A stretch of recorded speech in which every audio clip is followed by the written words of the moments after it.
नमस्कार, मैं हूं सत्यपाल और आप देख रहे हैं CWB हिंदी न्यूज। शक संवत 1947, विक्रम संवत 2082। आज कार्तिक मास के शुक्ल पक्ष की 10वीं तिथि और दिन शनिवार है। तदनुसार अंग्रेजी तारीख 1 नवंबर सन 2025। 10वीं तिथि आज सुबह 9:12 तक रहेगी। उसके उपरांत एकादशी तिथि प्रारंभ हो जाएगी।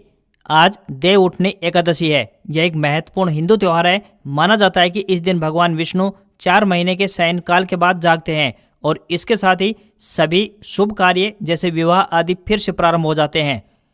आज 1 नवंबर है, यानी हरियाणा दिवस। 1 नवंबर 1966 को हरियाणा राज्य का गठन हुआ था, इसलिए यह दिन हरियाणा दिवस के रूप में मनाया जाता है। यह हरियाणा के लोगों की सांस्कृतिक विरासत और प्रगति का जश्न मनाने का दिन भी है। आप सभी को हरियाणा दिवस की हार्दिक शुभकामनाएं। सबसे पहले आज की सुर्खियां।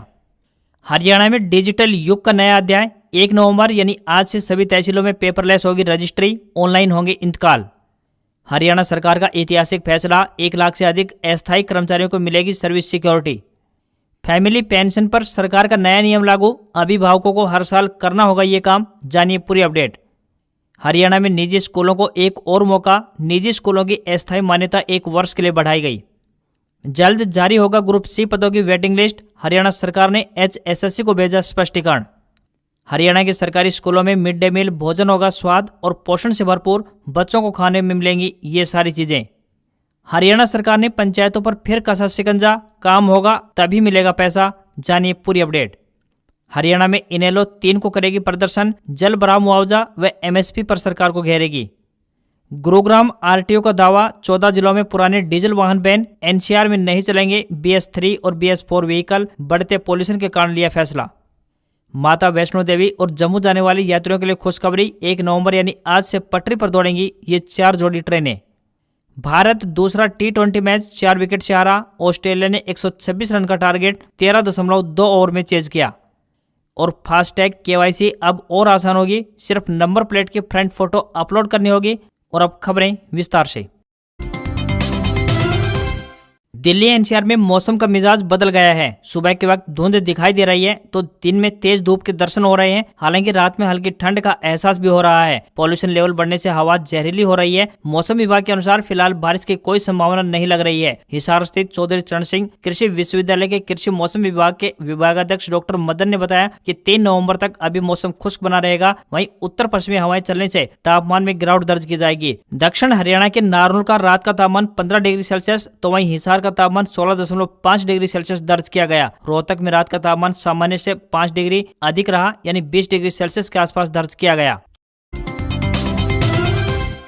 कला एवं सांस्कृतिक कार्य विभाग हरियाणा दिवस के अवसर पर 1 नवंबर यानी आज पंचकुला में राज्य स्तरीय कार्यक्रम का आयोजन करेगा। इसमें 1 से 3 नवंबर तक यवनिका गार्डन सेक्टर 5 पंचकुला में हरियाणवी लोकगीत, रागिनी और हरियाणवी लोक नृत्य समूह प्रतियोगिता का आयोजन भी होगा। हरियाणा एक ऐसा राज्य है जहाँ की मिट्टी में मेहनत की खुशबू बसती है, जहाँ के लोग सादगी में शान रखते हैं, जहाँ की बोली सुनते ही दिल देसी हो जाता है। हर साल 1 नवंबर को हरियाणा दिवस मनाया जाता है क्योंकि 1966 में इसी दिन पंजाब से अलग होकर हरियाणा एक स्वतंत्र राज्य बना था। खेती किसानी, खेलकूद, फौजदारी और देशभक्ति हरियाणा की पहचान पूरे देश में अलग ही है। इस धरती ने न सिर्फ देश को ओलंपिक चैंपियन दिए बल्कि असली जवान और मेहनती किसान भी दिए। माना जाता है कि हरियाणा प्राचीन काल में ब्रह्मावर्त, आर्यवर्त तथा ब्रह्मोपदेश के नाम से भी विख्यात था। हरियाणा में कई राजाओं ने राज किया, जिनमें से गुप्त साम्राज्य सर्वप्रथम रहा। उसके बाद अन्य कई राजाओं का शासनकाल रहा, जैसे पुष्यभूति वंश, गुर्जर प्रतिहार राजवंश, तोमर वंश, मुगल, दुर्गानी और मराठा साम्राज्य। अंत में ग्वालियर राज्य तथा ब्रिटिश राज भी रहा। इस खास मौके पर हरियाणा की मिट्टी की खुशबू में डूब जाएं और हरियाणा दिवस पर सबने प्यार और भाईचारे की बधाई। हरियाणा दिवस पे सबने राम राम, खुश रहो और आगे बढ़ो।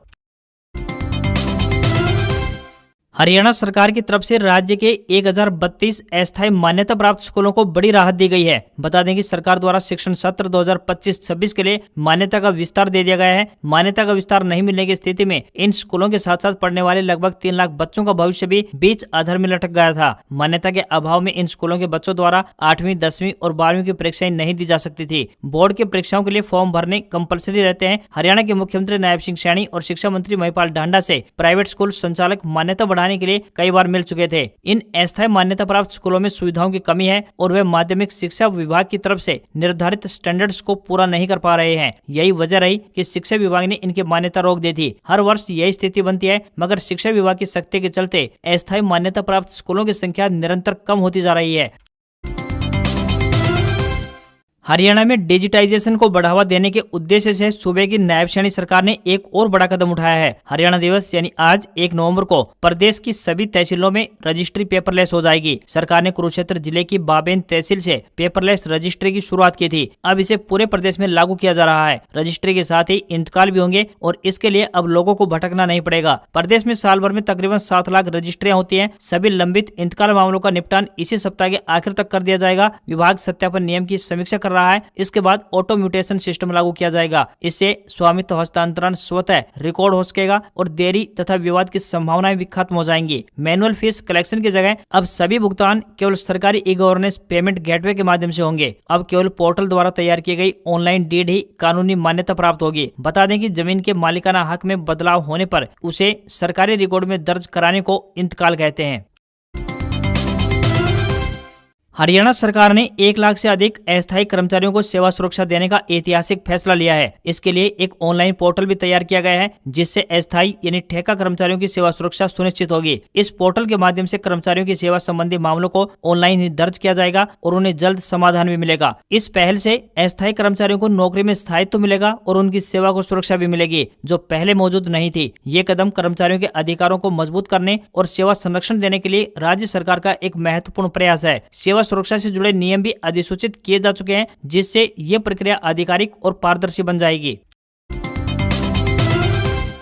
राष्ट्रीय राजधानी दिल्ली से सटे फरीदाबाद से एक अच्छी खबर सामने आ रही है। यहाँ सेक्टर 12 स्थित टाउन पार्क में हरियाणा की पहली state of the art E library बनने जा रही है। आधुनिक सुविधाओं से लैस इस लाइब्रेरी के बनने से हजारों पाठकों और छात्रों को लाभ पहुंचेगा। इस आधुनिक लाइब्रेरी में high speed internet, AC, CCTV कैमरे, सुंदर फर्नीचर से युक्त बेंच, पीने का साफ पानी और साफ सुथरे शौचालय जैसी सुविधाएं मिलने वाली है। HSVP की बिल्डिंग में HSIIDC द्वारा CSR पहल के अंतर्गत करीब 2 करोड़ रुपए की लागत से इस लाइब्रेरी प्रोजेक्ट पर काम किया जा रहा है। इस बिल्डिंग में mezzanine floor, group discussion chambers, audio visual room और आरामदायक सीटिंग और अरेंजमेंट जैसी सुविधाएं भी उपलब्ध करवाई जाएंगी। इस लाइब्रेरी में फिजिकल बुक्स के साथ साथ डिजिटल लाइब्रेरी सेक्शन भी तैयार किया जा रहा है, जिसमें ई बुक्स, ऑनलाइन लर्निंग संसाधन और डिजिटल अध्ययन सामग्री भी उपलब्ध होगी। इनके अलावा भारतीय इतिहास, भारतीय संस्कृति, सामान्य ज्ञान, विज्ञान और समसामयिक विषयों से जुड़ी पुस्तकें, पत्रिकाएं एवं समाचार पत्र भी नियमित रूप से लाइब्रेरी में उपलब्ध करवाए जाएंगे। यहाँ आसपास के गार्डन क्षेत्र को भी विकसित किया जा रहा है, ताकि बच्चे खुले वातावरण में अध्ययन कर सकें। इस प्रोजेक्ट के पूरा होने के बाद यहाँ पर कैंटीन, फुटबॉल ग्राउंड और अन्य आवश्यक सुविधाएं भी विकसित की जाएंगी।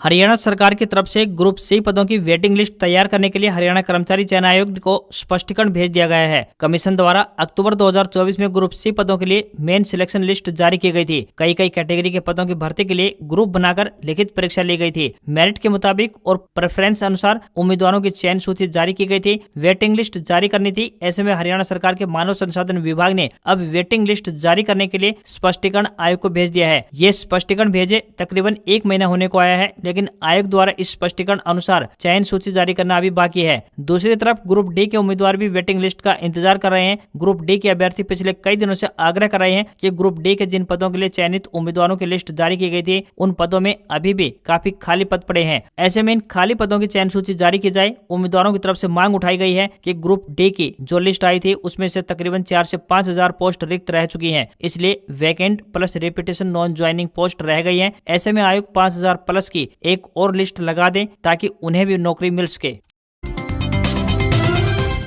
हरियाणा के सरकारी स्कूलों में शिक्षा ग्रहण कर रहे बच्चों के लिए एक अच्छी खबर सामने आई है। सरकार ने बच्चों के स्वास्थ्य और पोषण को ध्यान में रखते हुए उनकी मिड डे मील में कुछ सुधार किए गए हैं। इसके बाद अब बच्चों को दाल, चावल, रोटी और सब्जी के साथ साथ मौसमी फल और सलाद भी मिलेंगे। इसके अलावा दोपहर के भोजन की पौष्टिकता को बढ़ाने के लिए तय हुआ है कि सप्ताह में एक दिन इंस्टेंट खीर और पंजीरी भी दी जाएगी। स्कूलों में 1 नवंबर यानी आज से लेकर 31 मार्च 2026 तक खीर और पंजीरी वितरित की जाएगी। मौलिक शिक्षा विभाग के महानिदेशक की ओर से सभी जिलों की शिक्षा सुरक्षा अधिकारियों को पत्र लिखकर निर्देश जारी किए हैं कि दोपहर के भोजन में एक दिन खीर और एक दिन पंजीरी परोसी जाए। बच्चों के स्वास्थ्य और संपूर्ण पोषण को ध्यान में रखते हुए उन्हें दूध के साथ आयरन फोलिक एसिड टैबलेट भी दी जाए। जिस दिन स्कूल में बच्चों को दूध वितरित किया जाएगा उसी दिन उन्हें आयरन फोलिक एसिड टैबलेट दी जाएंगी ताकि बच्चों के स्वास्थ्य और पोषण में समग्र सुधार हो सके।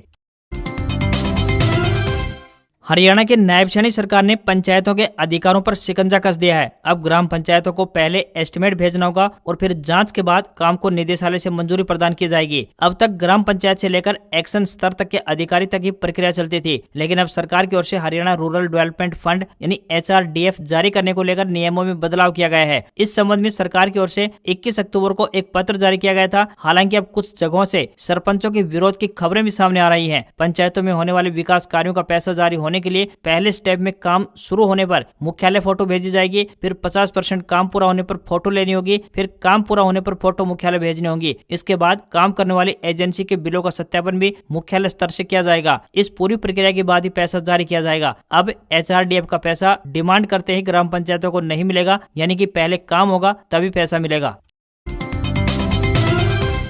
श्री माता वैष्णो देवी मंदिर और जम्मू कश्मीर जाने वाले यात्रियों के लिए लंबे इंतजार के बाद राहत भरी खबर सामने आई है। भारतीय रेलवे ने 1 नवंबर यानी आज से कई प्रमुख रूटों पर बंद पड़ी ट्रेनों को फिर से बहाल करने का बड़ा फैसला लिया है। इसमें माता वैष्णो देवी कटरा, जम्मू तवी, बांद्रा, कोटा और योगनगरी ऋषिकेश को जोड़ने वाली प्रमुख एक्सप्रेस ट्रेनें शामिल हैं। रेलवे के इस फैसले से श्रद्धालुओं, पर्यटकों और आम यात्रियों सभी को राहत पहुँचने वाली है। इन सभी ट्रेनों का 1 से 5 नवम्बर के बीच चरणबद्ध रूप से संचालन फिर से प्रारंभ कर दिया जाएगा। बता दें कि करीब 2 महीने पहले भारी बारिश और जल भराव के चलते इन ट्रेनों का संचालन बुरी तरह से प्रभावित हुआ था। इसके बाद जम्मू से आवागमन करने वाली ट्रेनों को बंद कर दिया गया था। जम्मू तवी बांद्रा टर्मिनस 3 नवंबर से संचालित होगी, तो वहीं श्री माता वैष्णो देवी कटरा कामाख्या 5 नवंबर से चलेगी। वहीं श्री माता वैष्णो देवी कटरा योगनगरी ऋषिकेश 1 नवंबर यानी आज से चलने वाली है। वहीं श्री माता वैष्णो देवी कटरा कोटा 2 नवंबर यानी कल से चलेगी।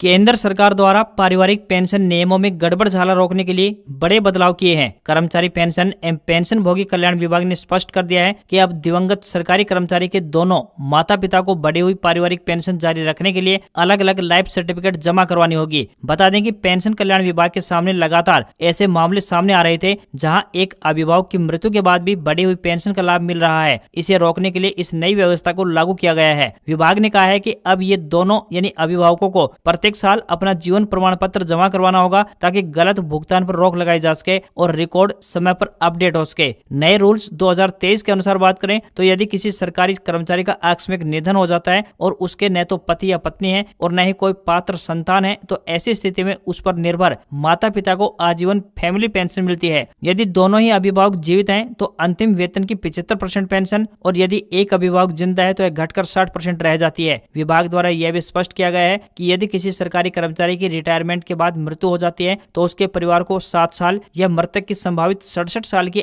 आयु तक जो पहले आए बढ़ी हुई दर पर पेंशन का लाभ मिलेगा। ये प्रावधान सभी कर्मचारियों पर लागू होगा। इसमें 65 साल की उम्र में रिटायर होने वाले डॉक्टर भी शामिल हैं।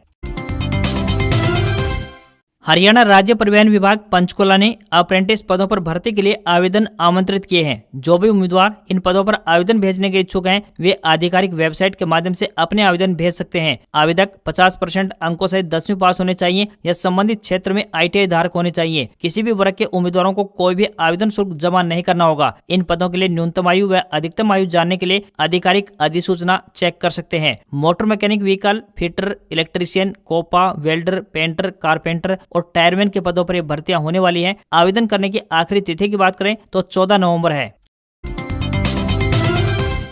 दिल्ली NCR में प्रदूषण पर लगाम लगाने के लिए आज से BS3 और BS4 डीजल वाहनों पर पूरी तरह से प्रतिबंध लगा दिया गया है। गुरुग्राम के जिला परिवहन अधिकारी यानी DTO और रीजनल ट्रांसपोर्ट अथॉरिटी यानी RTA के सचिव परमजीत चहल का दावा है कि ये नियम NCR में आने वाले हरियाणा के 14 जिलों में लागू होंगे। परमजीत चहल ने कहा कि बढ़ते प्रदूषण को रोकने के लिए हरियाणा सरकार ने यह फैसला लिया है। 1 नवंबर 2025 से दिल्ली में डीजल, पेट्रोल या फिर किसी भी तरह के कॉमर्शियल वाहन घुस नहीं पाएंगे। सिर्फ BS6 यानी भारत स्टेज 6 वाले डीजल, CNG सीएनजी या इलेक्ट्रिक वाहन और दिल्ली में रजिस्टर्ड वाहन ही दिल्ली में जा सकेंगे। BS3 और BS4 डीजल वाहनों पर तुरंत प्रभाव से रोक लगा दी गई है। हरियाणा के 14 जिलों में पुराने डीजल वाहनों पर प्रतिबंध को लेकर हरियाणा ट्रांसपोर्ट का एक कथित पब्लिक नोटिस भी सामने आया है। हालांकि किसी भी अधिकारी ने इसकी पुष्टि नहीं की है। पिछले 24 घंटों में रोहतक का एयर क्वालिटी इंडेक्स यानी AQI की बात करें तो 426 और धारूहेड़ा का 406 दर्ज किया गया है, जिसे गंभीर श्रेणी में माना जाता है। इसके अलावा बहादुरगढ़, सोनीपत, बल्लभगढ़, चरखी दादरी और जींद सहित 5 ऐसे शहर हैं जहां AQI 300 से ऊपर चल रहा है और ये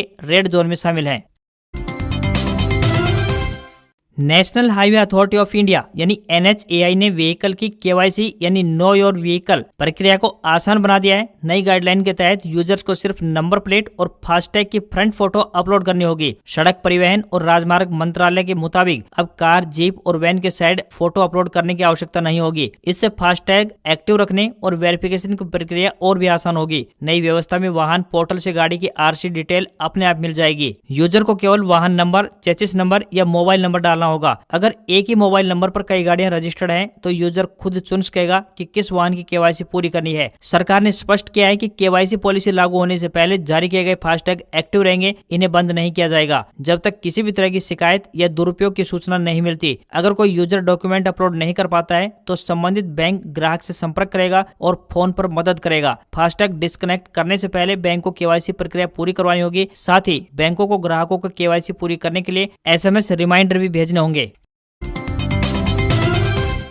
हफ्ते के आखिरी कारोबारी दिन भारतीय शेयर बाजार में सेंसेक्स 465 अंक गिरकर 83,938 के स्तर पर बंद हुआ। निफ्टी में भी 155 अंक की गिरावट देखने को मिली और ये 25,722 पर क्लोज हुआ। सेंसेक्स के 30 शेयरों में से 25 में गिरावट रही। भारत इलेक्ट्रॉनिक्स का शेयर 4% चढ़ा, तो वहीं जोमेटो, NTPC और कोटक बैंक में 3.5% तक की गिरावट रही। निफ्टी के 50 शेयरों में से 41 नीचे बंद हुए। NSE के IT, मीडिया और मेटल शेयर में अधिक गिरावट देखने को मिली। वहीं 10 ग्राम सोना 1151 रुपए बढ़कर 1,20,770 रुपए पर पहुंच गया है। वहीं चांदी 2,342 रुपए चढ़कर 1,49,125 रुपए प्रति किलोग्राम के स्तर पर पहुंच गई। वहीं 22 कैरेट सोने के दाम 1,10,625 रुपए प्रति 10 ग्राम के स्तर पर पहुंच गए हैं। आज खबरों में बस इतना ही। देखते रहिए आपका अपना हरियाणा का सबसे बेहतरीन news channel CWB Hindi news. नमस्कार। इसी आशा के साथ आपका दिन शुभ रहे। इसी तरह की खबरों को सुबह सवेरे देखने के लिए चैनल को सब्सक्राइब और बेल नोटिफिकेशन को ऑन करना ना भूलें। नमस्कार।